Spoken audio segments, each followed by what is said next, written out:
It's February 28, 2018. I'm Doug Stevens, and this is Retail Profit.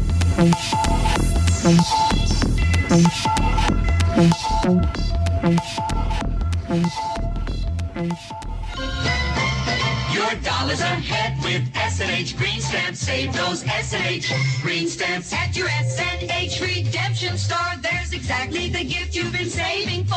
We know what you want, we've got what you want. More than 1,500 items in every S&H Redemption Store. You get what you want when you want it. Time to start saving S&H Green Stamps. That was a 1960s ad for S&H Green Stamps, the direct ancestor, some would argue, to today's modern loyalty programs. Clearly, the loyalty program phenomenon isn't new. Today, however, spending on loyalty programs is through the roof. In 2016, the consumer loyalty management market was valued at $1.93 billion. By 2023, that figure is expected to reach $6.95 billion, an annual compounded growth rate of nearly 21%. In the U.S. alone, consumers now collectively hold more than 3.8 billion loyalty program memberships. And who could blame retailers for wanting loyal customers? It's a well-worn fact that retaining a customer costs a fraction of what finding a new one does. Returning customers also spend more than first-time customers, up to 67% more. And if that weren't enough, even a small drop in loyalty can be enough to kill a business. No one disputes the intrinsic value of loyalty, which brings us to an inconvenient truth. Most loyalty programs don't generate loyalty. In fact, a 2012 benchmark study from Edgel Knowledge Network, which surveyed the loyalty programs of 60 retailers, found that customers of retailers that offer a loyalty program were not recognizably more loyal than customers of those that don't.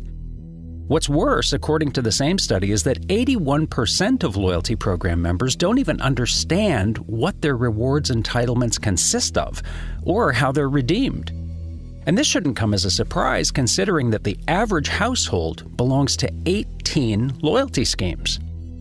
Well, these findings were echoed in a 2017 study by Accenture, which also suggested that almost a quarter of consumers actually have either a negative or non-existent response to loyalty programs.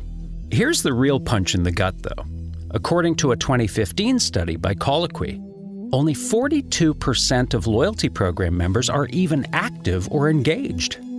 Further research shows that as consumers, we are most likely to seek out loyalty programs with brands we already like.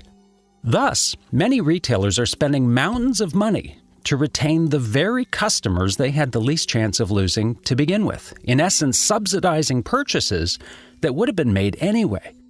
Put another way, very few people will drink 4 bad cups of coffee simply because every 5th cup is free. So, while it pays to have loyal customers, you can't simply pay customers to be loyal. But what if a business could turn transient loyalty into something deeper, more committed, more monogamous? What if the relationship between the retailer and the consumer could go from being transactional to being transformational? And best of all, what if instead of paying customers to be loyal, those same customers actually paid the retailers they want to be loyal to? It's a concept that Amazon understands only too well.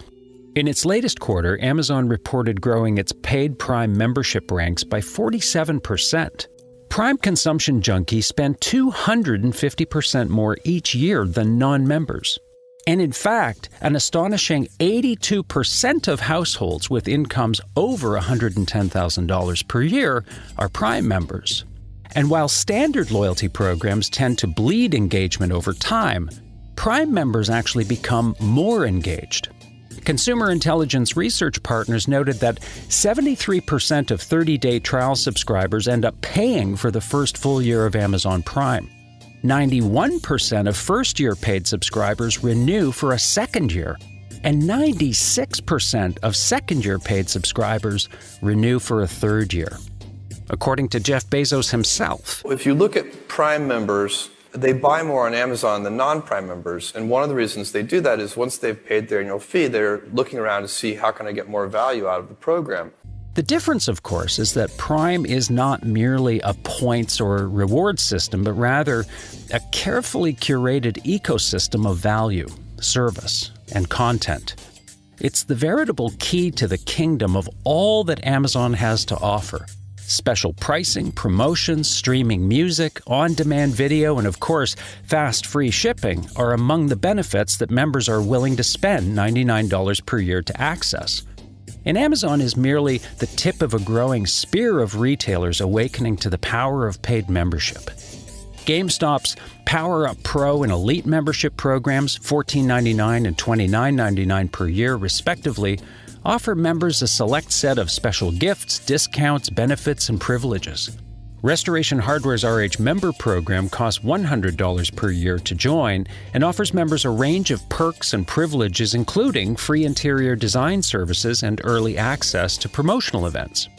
In 2017, Marriott International also launched Club Marriott, a paid program promising elevated experiences and rewards. As Salesforce CEO Mark Benioff puts it, loyalty is dead. They want to have this huge community of hundreds of millions of consumers map out where they are on their journeys and get all those consumers into those Marriott hotels, walk in, have a great experience, have your key right on your phone, and welcome back to Marriott. That's a customer experience. What Amazon, GameStop, Marriott, and Restoration Hardware understand is that there's a difference between loyalty and love. Loyalty simply means you've managed to put a card in the customer's wallet. Paid membership means you've secured a place in the customer's heart. Membership, even for a small fee, forms a sense of exclusivity and transforms the customer experience in a way that traditional loyalty programs simply cannot. Getting a customer to lay down a membership fee forms an entirely new degree of mutual commitment. Even a small sunk cost will make a customer implicitly more engaged with a brand. By the same token, charging a membership fee creates an onus on the part of the retailer to deliver value against that heightened expectation that the fee creates. After all, membership fees are true and present revenue that a retailer cannot afford to lose, unlike the potential future revenue traditional loyalty programs hope to realize. Perhaps the most compelling reason of all to consider membership over loyalty is that consumers clearly want it. Research by LoyaltyOne suggests 62% of consumer respondents said they would consider joining a fee-based rewards program if their favorite retailer offered one. Among millennials, the numbers were even more compelling, with 75% of 18 to 24-year-olds and 77% of 25 to 34-year-olds saying they'd pay to belong. Lastly, for retailers with a genuine interest in understanding their customers across channels, membership is the holy grail. A membership is true and unfiltered permission to engage, and it eliminates any ambiguity about the relationship. Paying members are more inclined to share personal information because they inherently understand that doing so contributes to shaping their experience with a brand. It's this level of consumer transparency that allows brands to more clearly understand consumer actions throughout their ecosystem and across channels. So if you're serious about creating truly loyal customers, I suggest you put their money where your mouth is. Paid membership is the new loyalty.